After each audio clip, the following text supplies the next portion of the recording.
Hello and a very warm welcome to the brand new edition of Policy Watch. I'm Kriti Mishra. Today we'll analyse two important topics: second Renewable Energy Invest Expo and comprehensive policy to deal with excess sugar production. But first up, a closer look at the second Global RE Invest. India will hold the mega renewable energy event from 3rd to 5th of October this year. It will also host the first assembly of International Solar Alliance and the meeting of the energy ministers of Indian Ocean Rim Association countries. The three events will be inaugurated by Prime Minister Narendra Modi in the presence of UN Secretary General on 2nd October in New Delhi. And to discuss more about this, I'm joined by Mr. Praveen Kumar, Additional Secretary, Ministry of New and Renewable Energy. Welcome to Rajya Sabha Television, sir. Given the fact that Prime Minister Narendra Modi has been awarded UN's highest environmental honour, how important are these events in the clean energy sector in the wake of this development? See, this is a very proud moment for the country, this honour being given to our Honourable Prime Minister, because the entire green movement and the International Solar Alliance has arisen because of one vision he had of using cheap renewable energy for universal access. This he proposed in 2015 in November and our International Solar Alliance along with the French President.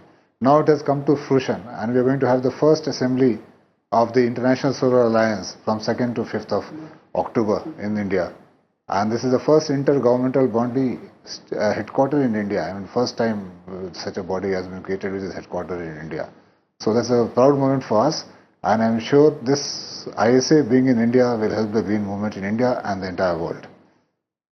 Sir, how important is RE Invest 2018 as a platform for strategic development and deployment of renewables? See, RE Invest is a place where all stakeholders, including those in the development of solar power, those in the manufacturing of solar power, those in financing, those in research, academics, they'll be coming together, both from the country and from the entire world. Along with that, there will be the national governments of more than 40 countries, and there will be state governments. All will be there, showcasing their policies, presenting before them opportunities, the challenges, and solutions will evolve. MOUs will be signed. So this RE Invest will help not only the country, but the entire world in taking the RE movement further. So the government is also aggressively pushing solar power and the target is to achieve 100 gigawatt by the year 21-22. So how important is the first assembly of International Solar Alliance? See, the government will be achieving this 100 gigawatt well in time, much before the target of 2022, much more than that they will be achieving. But RE Invest will help us in not only in achieving it in a very smooth manner, but also in carrying the story of India abroad. RE Invest will help give a confidence to the investors that India is a good investment destination, is a safe investment destination, there's a lot of opportunities in the country. Then we expect a lot of MOUs to be signed, agreements to be done between the Indian developers and the international players. Other factor which we expect is in the research wing. Agreements will be there between the Indian institutions and the foreign institutions. Basically, there will be a common brotherhood to help further RE and thus fight climate change. So in that way, India will be very much benefited by RE Invest taking place along with ISA and IORA Ministerial Energy Conference. And how would these events showcase India's clean and green energy market? See, we have an exhibition by more than 150 exhibitors who are exhibiting there. The various aspects of their trade. This includes developers who will be showcasing what kind of investments they desire. There will be financiers and there will be institutions of component manufacturers. So that way people are aware. And we will also be having, the government of India will also be having a pavilion showcasing what we have done and what we achieved to do. There are a lot of sessions on various aspects of RE, including, apart from solar, wind, biomass, we are even envisaging where we will be in 2030. So we are working on that also, that by 2030, what should be the energy basket, what we should work on that. We are working on storage. Storage has to be an important component of RE if it has to grow. So storage. So all these things will, basically as I said, will give the various opportunities which are available and various challenges we have to meet, various solutions which will evolve so So that way it is a composite, comprehensive place where the entire RE sector will be analyzed, threadbare and solutions offered. And how do you see government's endeavours to scale up capacity? See, government, right in 2014 itself, government proposed a very ambitious target of 175 gigawatt in RE, including 100 gigawatt in solar. That was a 10 times jump from the earlier target. And I am happy to say that we are well on the way to achieve that, much more than that. We have already achieved 72 gigawatt of commissioned power, which is producing power today. 19 gigawatt is under implementation on the field. Another 27 gigawatt for which bids have been floated. So 118 gigawatt is there on the way towards achievement. The question of another 57 gigawatt of capacity to create, for which we have laid down a detailed trajectory. In the next 2 years, the bids will be coming and we will be achieving more than the thing by 2022. Other thing which has been done and which will also be showcased there are new things which I have been experimenting with, like floating solar. Floating solar we experimented. Then wind solar hybrid. All have complementarities. We want to maximize the wind solar hybrid. Then we are working on offshore wind, which has a much better capacity utilization compared to onshore wind. Then we are working on storage. So all these things are having a different sessions in this RE Invest. So this is all help the country, and as a result, country can also share our experiences with other countries, like other countries which have good solar installation, like Africa. We will be able to give our knowledge, technical know-how, and our industrial partners who can invest there. So this is a good opportunity for other countries also and for the country also. Mr. Kumar, investment is a very important component in the RE sector. So what kind of new avenues and vistas would be open for investment in India? See, the investor, what does a financial investor want? A good return and security of investment and a stable policy which is not changed off and on. So that we are assuring. Once a PPA is signed, that we ensure that the PPA is not reneged on. People follow the PPA, and we are the investment takes place after the PPA is signed. So there is assured return given to investors. So that way, investors need not fear anything as far as the investment in the country is concerned. And how we are also working on different models. We are also working on various models for risk mitigation, which will also be discussed in the RE Invest. And how would these events further and also strengthen government's Make in India and Startup India initiatives? See, the wind sector, we are very strong as far as Make in India is concerned. Almost 70% of the wind components are manufactured in the country itself. As far as solar sector is concerned, almost 90% is being imported. So we have brought in policies where we will have manufacturing in the country linked to the power production. So we expect, and we are working on various research institutions will be working to improve the quality of the products. So we expect that with the opportunities here, the foreign manufacturers who like to invest will see the opportunity here how to invest in India for manufacturing purposes and help in the Make in India. Foreign financiers to see how to finance the Make in India initiative. So we're expecting some help in these sectors also. And lastly, sir, what kind of global participation and engagement are you anticipating in these crucial events? See, as you are aware, along with Reinvest, we are having the first assembly of the International Solar Associations taking place at the same time. Along with that, we are having the second ministerial meet of energy ministers of IORA countries, Indian Ocean Rim Association countries. So we are having energy ministers from these countries participating. In ISA, 46 countries have confirmed the participation, of which 32 are energy ministers will be participating. Similarly, in IORA, 15 countries have confirmed the participation, of which 9 will be ministerial level. So it's a high level participation will be there. Apart from this ministerial participation in these assemblies, in the RE Invest itself, we are having almost 155 speakers, of which 55 are foreign speakers from 15 countries. They will be sharing their knowledge and wisdom with us, with our speakers and experts from our country. Then in the exhibition, there are foreign companies which are exhibiting. In the delegates, the foreign registrations.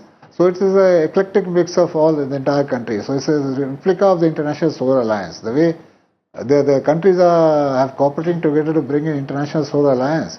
These people are also cooperating together to further the revolution in the RE sector. Thank you so much for giving us those crucial inputs, sir. So a massive renewable energy push by the government is expected. Time for a short break. On the other side, the comprehensive policy on sugar. Stay tuned to Rajya Sabha Television.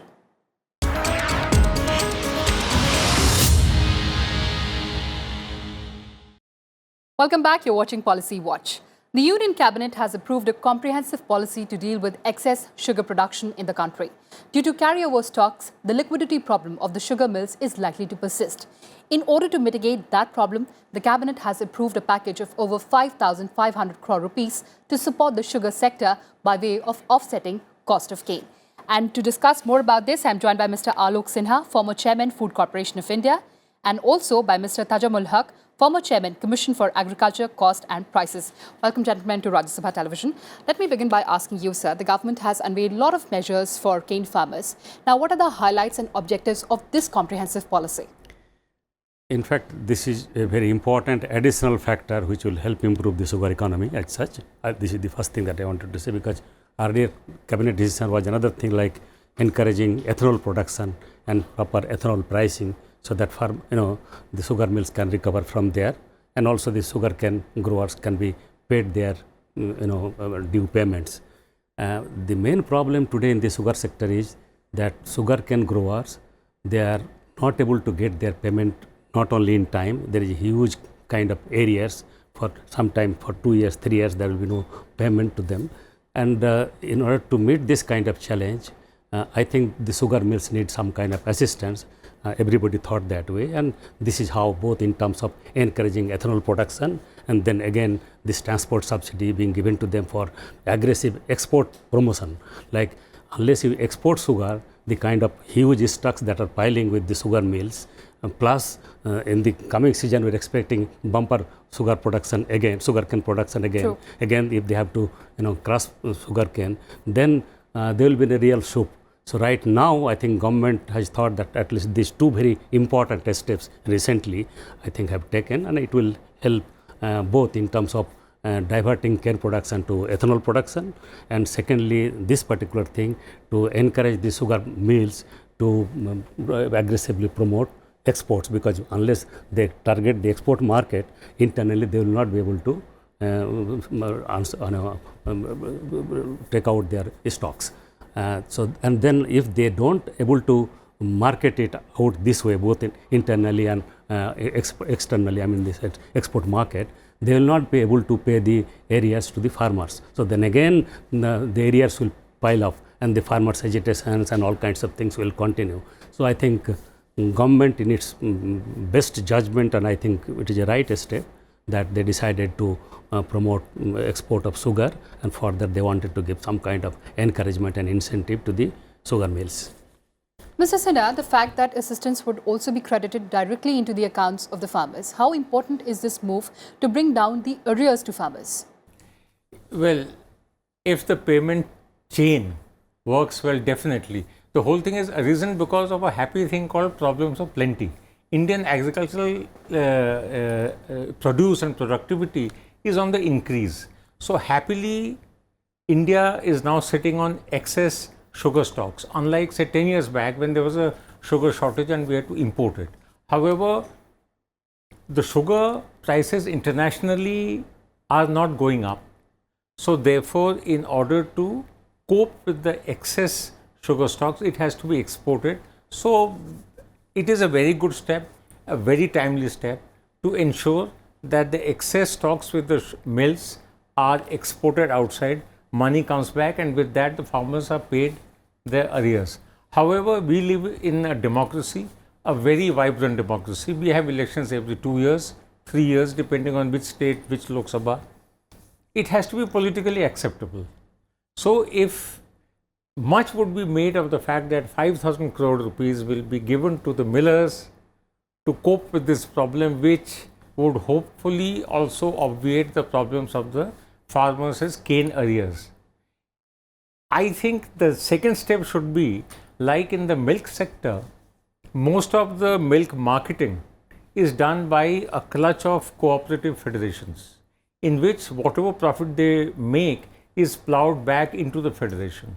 I think the time has come to organize farmers' cane cooperatives, which in turn would have an equity participation in the sugar mills, so that it is very transparent that the chain of flow of funds goes down till the farmers level. But Also, it's a very good step. Right, It has to be lauded, it has to be welcomed. But it's a first step. Absolutely, sir. Mr. Haque, how would this policy and this move stabilize the domestic sugar market? This may not be sufficient, as I said. This is a good step. This will help. The main problem of the sugar sector, I mean, for the last several years, since independence and even before that, was that I think it is always cyclical in nature, sugar production. For 2-3 years, there will be bumper production. Yes. And it will be unmanageable in terms of huge stocks piling up. And in the previous year, we must have imported also sugar from outside. And then again, the additional stocks. And then when this kind of situation comes, sugar prices crash in the domestic market. Sugar mills are not able to pay whatever is due to the cane growers. And as a result, cane growers' agitations also will start. So this becomes a real problem. And then what happens? Now, if the market prices go down, sugar mills are not able to pay arrears, then cane growers become disincentivized to produce more. After 2-3 years, you will find again there will be a huge shortage of sugar production, cane production or also sugar production as a result. And then the market prices of sugar will go up. And then again for 2 to 3 years, I mean that trend will continue. And then again after that. So this is basically a problem of, I don't say farmers' response to the market is not really very good, I should say. They should assess the market every year. The market information system, price information should be perfect with them. And if that is there, probably they will rationalize their production system. Second thing is that the sugar mills should have a complex where they can not only make sugar, but also ethanol adequately. Right. Most of our sugar mills are very small. They don't have that kind of system of producing ethanol on a larger scale. So unless you develop that, as you do it in Brazil, in fact, whenever the international prices of sugar are low, they try to produce more of ethanol. And as of today, like you can see the oil prices, globally crude prices are so high and unmanageable in many cases. So if you produce more of ethanol and then try to meet the oil demand, then both will be happy. Both the sectors will move smoothly, the sugar sector as well as the oil sector, crude oil sector. But somehow, because of this kind of decision not taking place on the part of the farmer sometime our system of guiding them properly, that also does not take place properly. And the sugar mills also function on ad hoc basis.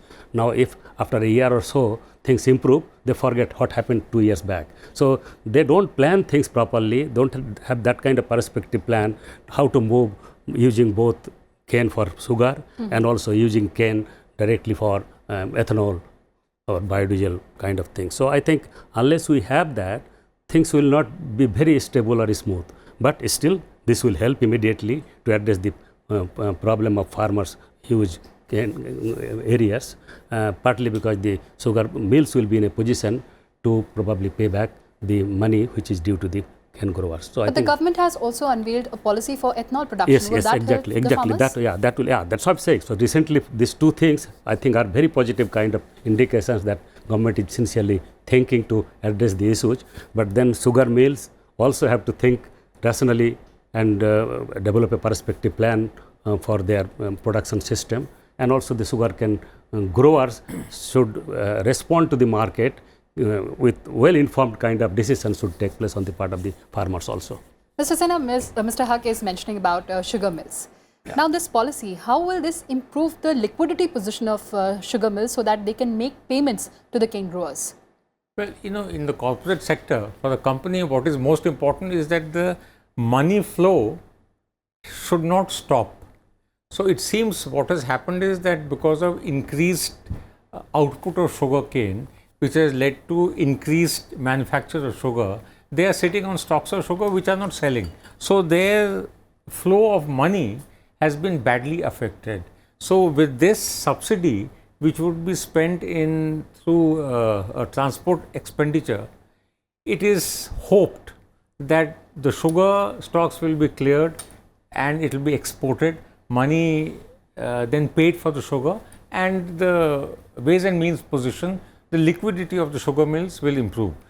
We have to ensure that with that improved liquidity, the cane arrears of the cane growers must be paid immediately. Because otherwise, if the chain stops at the level of the sugar mill, then as Dr. Haque said, it is just a first step.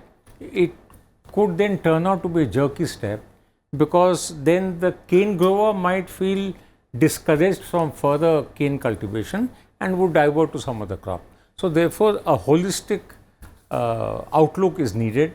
I am not criticizing this. It's a very good step. It's a welcome step. It's a first step, but it is a first step. It must lead to some other steps also.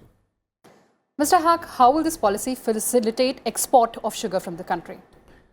Because what happens, if the government is subsidizing the transport cost, that itself will be a big thing. Exactly. Transport and freight. Yes.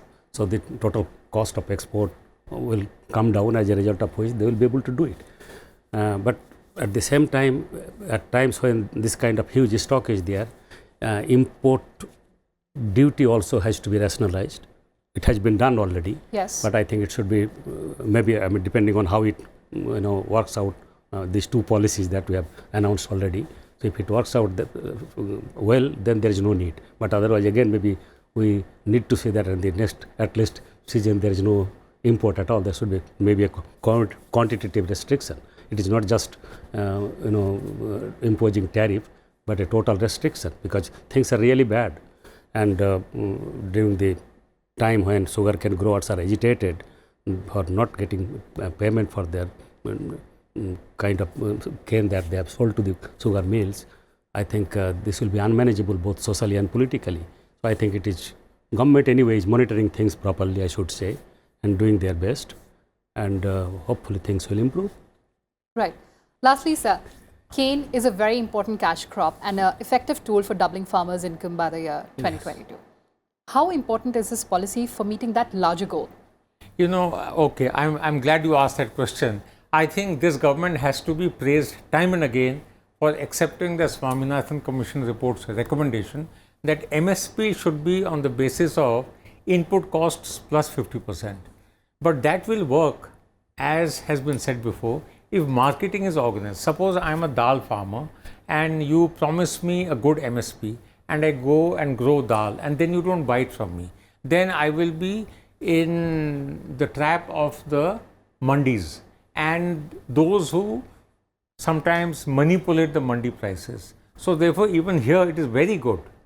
It will go a long way in ensuring that farmers' income is doubled.